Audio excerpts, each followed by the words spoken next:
Hello kids, स्वागत है आपका मेरे यूट्यूब प्लेटफॉर्म में। यहाँ पे हम आज स्टार्ट करेंगे मॉर्फोलॉजी ऑफ फ्लावरिंग प्लांट्स, जो कि हमारे class 11th as well as from NEET point of view से बहुत ही इंपॉर्टेंट चैप्टर है।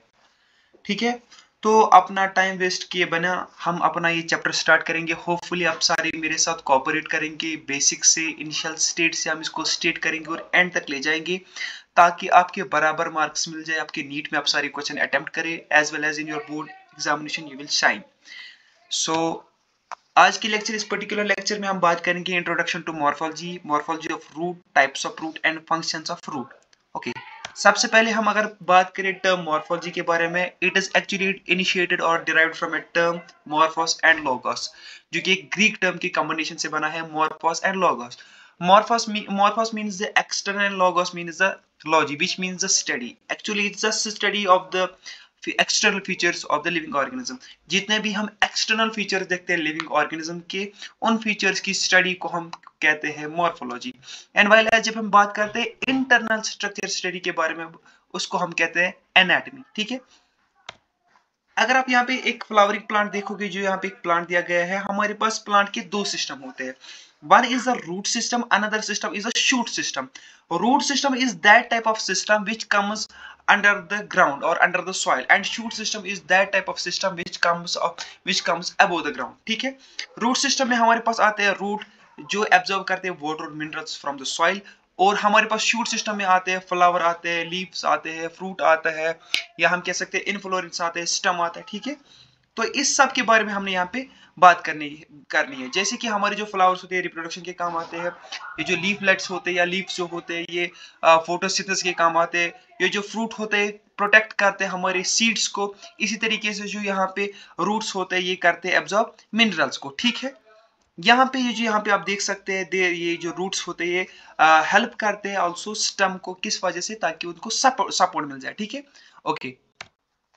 सबसे पहले उसके बाद आती है मॉर्फोलॉजी ऑफ द रूट। सबसे पहले अगर हम डेफिनेशन की बात करें कि रूट क्या होता है, root is nothing, it is actually the descending axis of the plant. ठीक है, एक डिसेंडिंग एक्सिस है प्लांट की, यानी कि जो कि नीचे की ओर जा रही है, developing from the radicle of germinating seed. ठीक है, आपको पता होना चाहिए जो जर्मिनेटिंग सीड होता है उसके पास दो पार्ट्स होते हैं। एक तो होता है radical, second one is the plumule. ठीक है, ये जो रेडिकल वाला रीजन होता है, रेडिकल वाले रीजन से एक निकलता है, जो वहां से ब्रांच निकलती है। ठीक है, जो वहां से एक्सेस निकलती है, उसको हम कहते हैं रूट। ठीक है, और ये लैग करता है नोड्स एंड इंटरनोड्स। नोड्स क्या होते हैं? नोड एक ऐसा रीजन होता है, पॉइंट होता है जहां से लीव्स निकलते हैं, और नोड इंटरनोड होता है the distance between the two nodes. ठीक है, ओके। जो डायरेक्ट इलोंगेशन होती है, प्राइमरी जो डायरेक्ट इलोंगेशन होती है रेडिकल से, ठीक है, वो बनाता है प्राइमरी रूट। प्राइमरी रूट से ही निकलते हैं फिर सेकेंडरी और टेरिशरी रूट।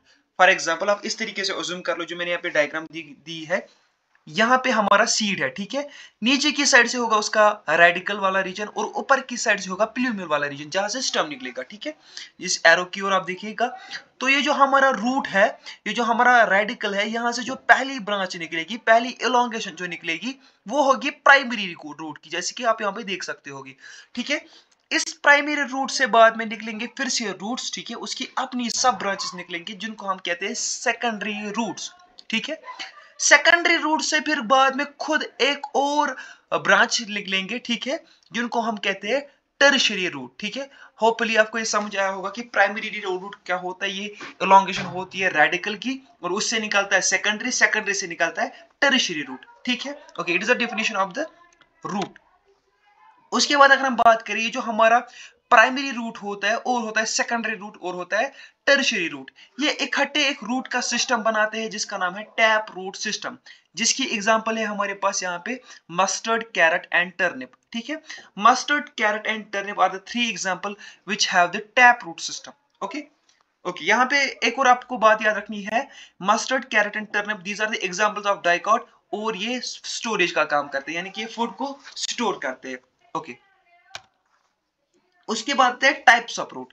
हमारे पास तीन टाइप्स के रूट होते हैं। एक तो होता है टैप रूट, दूसरा होता है fibrous root and third one is the adventitious root. ठीक है, सबसे पहले अगर हम बात करें टैप रूट के बारे में, टैप रूट एक ऐसा रूट होता है जो डायरेक्टली कहां से निकलता है, it directly arises from the radicle of germinating seed. ठीक है, जो जर्मिनेटिंग सीड से निकलता है रूट, ठीक है, जो वहां से एलोंगेशन निकलती है, उसको हम क्या कहते हैं, it is the example of, it is the actually the tap root. इसकी एग्जांपल हमारे पास होती है mustard, carrot and the turnip. बाद में आता है हमारे पास फिब्रस रूट। कुछ मोनोकॉट्स में क्या होता है, ये जो हमारे टैप रूट्स होते हैं, दे आर शॉर्ट लिव्ड।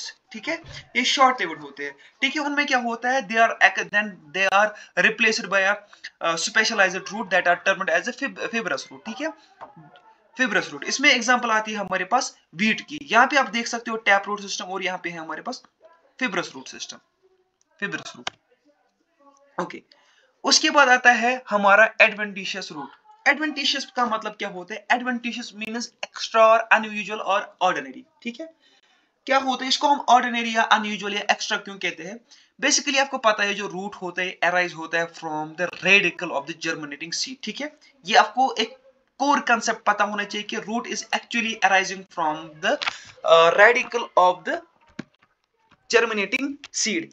लेकिन कभी कभी क्या होता है, अगर ये जर्मिनेटिंग सीड के अलावा किसी और रीजन से निकले, ठीक है, अगर ये जर्मिनेटिंग सीड के अलावा किसी और रीजन से निकले, तो हम बोलेंगे it is the adventitious root. ठीक है, तो इसमें एग्जांपल हमारे पास होती है, जैसे कि ये नोड स्किप से निकल सकते हैं। ठीक है, इसमें एग्जांपल हमारे पास आती है ग्रास आता है, मोनिस्ट्रा आता है एंड होता है बनियान ट्री, जैसे कि मैंने यहाँ पे डायग्राम मेंशन की है बनियान ट्री की। ठीक है, ओके।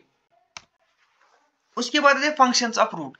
फंक्शंस में हमारे पास दो फंक्शन आते हैं, एक तो होता है primary function, second one is the secondary function. ठीक है, प्राइमरी फंक्शन कौन से वाले फंक्शन होते हैं, ये ऐसे फंक्शन होते हैं जिसके लिए एक्चुअल में रूट बना हुआ होता है। ठीक है, सेकेंडरी फंक्शन में ऐसे फंक्शन आते हैं जो एडिशनल फंक्शन हमारा रूट करता है। ठीक है, सबसे पहले अगर हम प्राइमरी फंक्शन के बारे में बात करें, प्राइमरी फंक्शन में आता है हमारे पास absorption of water and minerals. ठीक है, जो आपने बचपन से पढ़े आए होंगे कि ये जो हमारा रूट होता है, ये करता है absorption of water and minerals. ठीक है, सेकेंडरी फंक्शन में और आता है इसमें प्रोवाइड एनकरेज, हम कह सकते हैं सपोर्ट देता है। ठीक है, और हमारे पास आता है फिर सेकेंडरी फंक्शन। सेकेंडरी फंक्शन में जो एडिशनल फंक्शन आता है, जैसे कि ये स्टोरेज करता है, फूड को स्टोरेज करता है। ठीक है, रेस्पिरेशन करता है। ठीक है, फोटोसिंथेसिस करता है, रिप्रोडक्शन करता है या नाइट्रोजन फिक्सेशन करता है। ठीक है, okay, these are the secondary functions.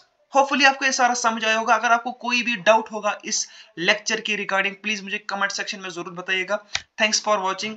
अगर आपको ये सारा क्लियर हुआ होगा, please like and share this lecture with your friends and do not forget to subscribe. Thank you so much.